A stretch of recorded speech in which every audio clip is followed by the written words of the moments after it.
The bare fact is that India is still very much a male dominated society. We hear so many things happening every day that sometimes you really wonder how much of empowerment is actually happening, whether it is happening only in the books or whether it's actually happening in reality. To all the students who come to me with these kind of problems, my first advice to them is that don't be instant. Today's generation is very instant noodles and instant coffee.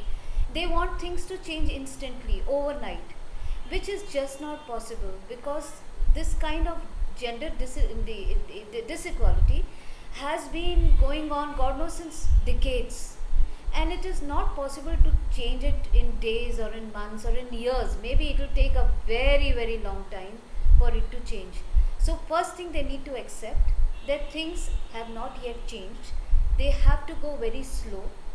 Of course, continue to persist on what they want to do, but make their parents aware, make them aware, give them reasons why you want to do it.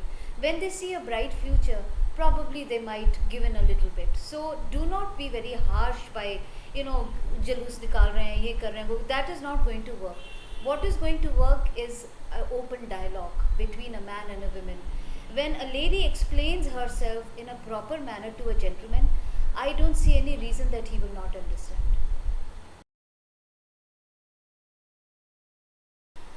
Women empowerment, according to me, is when a woman is able to speak her heart out. We may allow a lady to work, we may allow her to wear whatever she wants to, but if she is unable to express herself, I don't think she is empowered. So when a lady is able to express herself equally in any situation in life, I think that will be the day we will be empowered. Well, if you actually look at it in a theoretical point of view, it does look a little unpractical.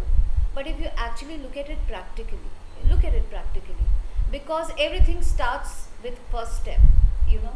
So what the lawmakers may have done is to stop the things happening right from the scratch. So starting from looking at a lady to whistling to winking to going beyond, so if the first step itself is curbed, they say you cut the problem at the bud.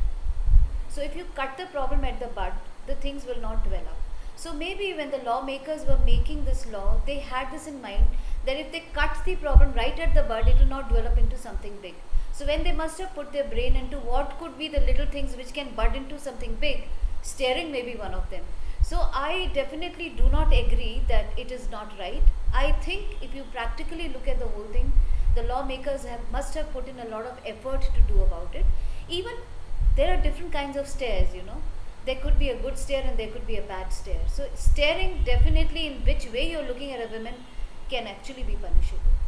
It makes any lady, if she feels uncomfortable, women have a sixth sense. They can make out, what is behind that look. So if a lady is uncomfortable, only then she is going to report. If you're just walking on the road and somebody is staring at you, well, that is definitely not a crime. When both men and women work as a team. Right now there is one leader and one follower, but when the leader and the follower join hands together and work as a team, well, to be very frank, whatever I am today is because of my husband, and it's exactly because of what you have said. The thing is, when I travel, most of the time, my babies may be grown up now, but I have little babies as pets. So I have 6 little pets and somebody has to look after them. So if I'm not around, then he definitely takes charge. He makes their food, he takes them out, he cooks a little bit for them, he will do the bed or whatever best he can do, he will definitely do it behind me. The thing is that in my house, fortunately, we created that system of, as I said, teamwork. So if I'm not doing it, you do it. If you're not doing it, I'm doing it. So we have divided work for everyone. My kids know what they have to do. My husband knows what they have to do. And many times when I'm sick, he takes over, or when he's sick, I take over. Of course, I cannot go to his job because I'm not an engineer.